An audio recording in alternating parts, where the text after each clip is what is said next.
क्या गीता पढ़ने से भगवान मिल सकते हैं? क्या आपने कभी ये सोचा है कि अगर आप पूरी भगवत गीता पढ़ लें तो क्या सच में भगवान आपको दिख जाएंगे? क्या कोई ऐसा दिन आएगा जब आप आँख खोलेंगे और सामने भगवान खड़े होंगे? या फिर सच्चाई कुछ और है जो आज तक हमें किसी ने साफ साफ नहीं बताई? हम में से ज़्यादातर लोग भगवान मिलने का मतलब समझते हैं एक रूप दिखना, एक दर्शन होना, कोई चमत्कार होना। लेकिन कृष्णा ने गीता में जो बताया वो इससे बिल्कुल अलग है। गीता हमें ये नहीं सिखाती कि भगवान बाहर मिलेंगे। गीता हमें ये सिखाती है कि भगवान कैसे महसूस होते हैं। यही सबसे बड़ा फर्क है, दर्शन, सीइंग और कनेक्शन, फीलिंग का फर्क। जब अर्जुन युद्धभूमि में खड़ा था, वो भी यही चाहता था कि उसे कोई साफ रास्ता दिखे, कोई ऐसा संकेत मिले जिससे वो समझ जाए कि भगवान उसके साथ हैं। तब कृष्ण ने उसे सिर्फ दर्शन नहीं दिए, बल्कि उसे उसकी अंदर की सच्चाई से जोड़ दिया।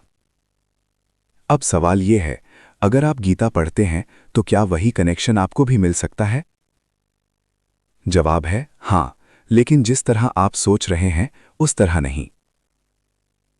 भगवान मिलने का मतलब ये नहीं है कि आपको कोई आकृति दिखेगी। भगवान मिलने का असली मतलब है जब आपका मन शांत हो जाए, जब आपके अंदर का डर खत्म हो जाए, जब आपको हर परिस्थिति में एक स्थिरता महसूस होने लगे, वही भगवान का अनुभव है।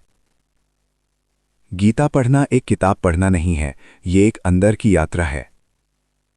और इस यात्रा में सबसे पहली चीज जो बदलती है वो है आपका मन। आप नोटिस करेंगे, पहले जहां छोटी छोटी बातों पर गुस्सा आता था, अब वही बात आपको उतनी डिस्टर्ब नहीं करती।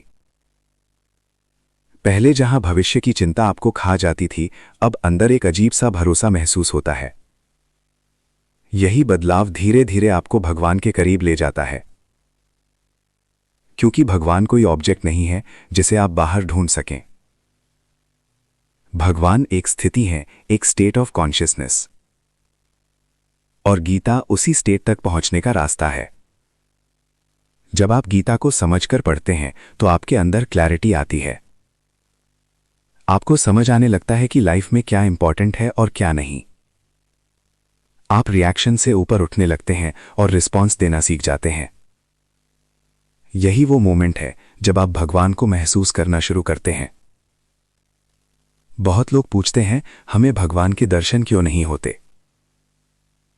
लेकिन असली सवाल यह होना चाहिए, क्या हम भगवान को महसूस करने के लिए तैयार हैं?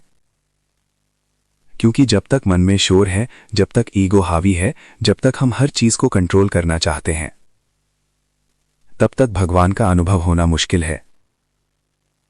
गीता हमें यह सिखाती है कि कंट्रोल छोड़ो, एक्सेप्ट करना सीखो और अपने कर्म पर ध्यान दो।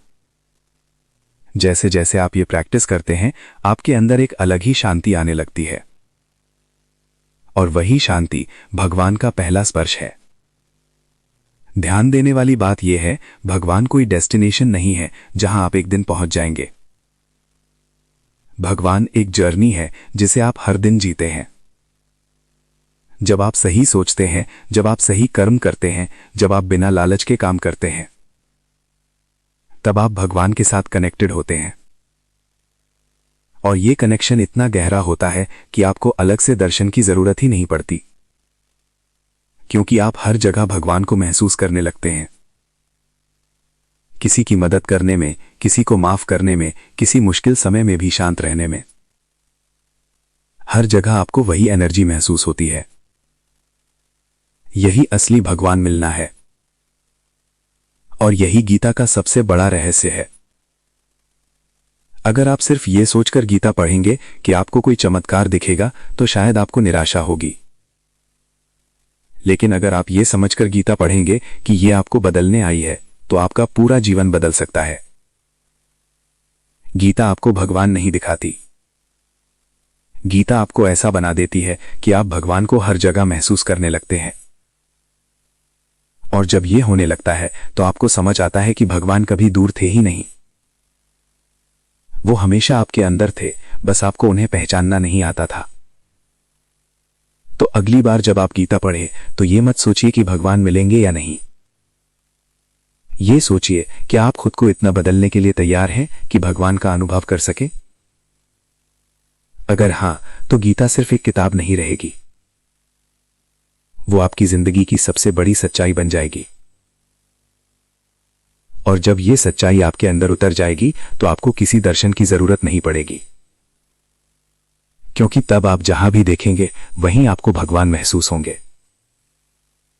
अगर आप ऐसे ही गहरे और सच्चे ज्ञान को समझना चाहते हैं तो इस चैनल को सब्सक्राइब जरूर करें।